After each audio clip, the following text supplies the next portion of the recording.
shirkani maanta ka furmay magaalada Istanbul ee diiradda lagu saaraya cadaaladda iyo garsoorka dalalka adduunka ayaa waxaa daahfuray madaxweynaha waddanka Turkiga Recep Tayyip Erdogan.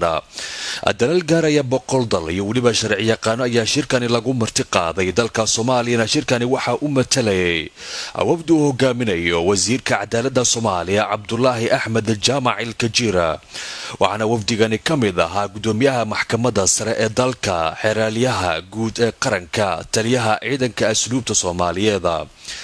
madaxweynaha waddanka Turkiga Mas'ud Erdogan oo shirkani khudbad dheer ka jeediyay waxa uu ka dhawaajiyay inay muhiim tahay in dalalka dunida ay shacabkooda ay u sameeyaan nidaam ku salaysan cadaaladda.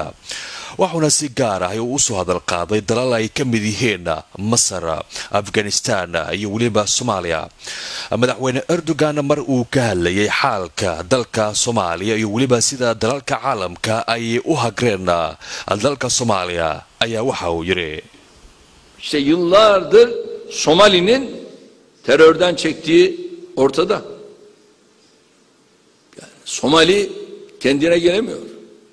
Bakın Somali'de dünyanın devlerinin büyükelçilik binası yok ya. Soomaaliya sanado badan waxay ahayd goob gabaad u hargagixisada, balse maanta isbedel ayaa ka muuqda. dowladaha caalamka wax safaaradaha kuma lahan gudaha Soomaaliya, balse annagu waxaan ku leenahay safaaradeena ugu weyn caalamka. xiriirka aynu la leenahay Soomaalida waa mid aad u sareeya, waana iska warhaynaa.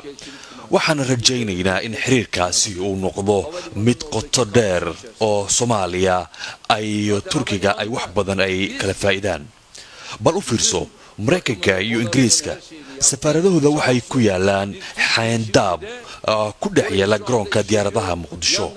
anagu teenu bartamaha magaalada ayay ku taalaa, adeegyo ayay bixisaa.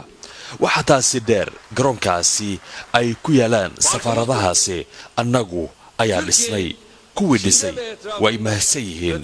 howlo kale oo wanaagsan waan wadnaa. Soomaaliyana waa ay socon doontaa.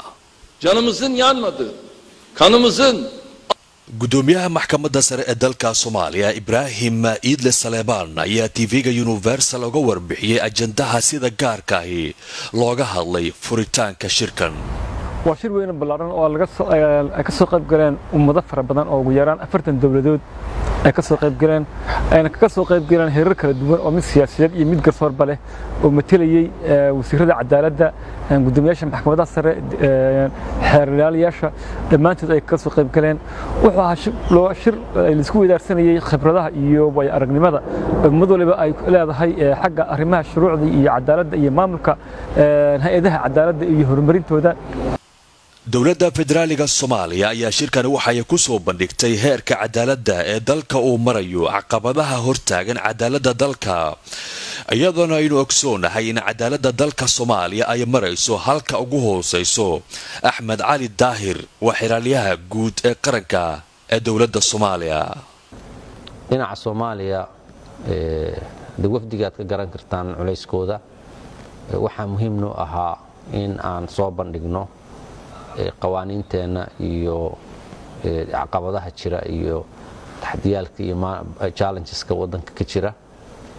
aad baan u soo bandhignay runtii, waana in badan oo ka mid ah madaxdii qaranka, madaxdii aan kulanayna arrimahaas fiican baan uga wada hadalnay.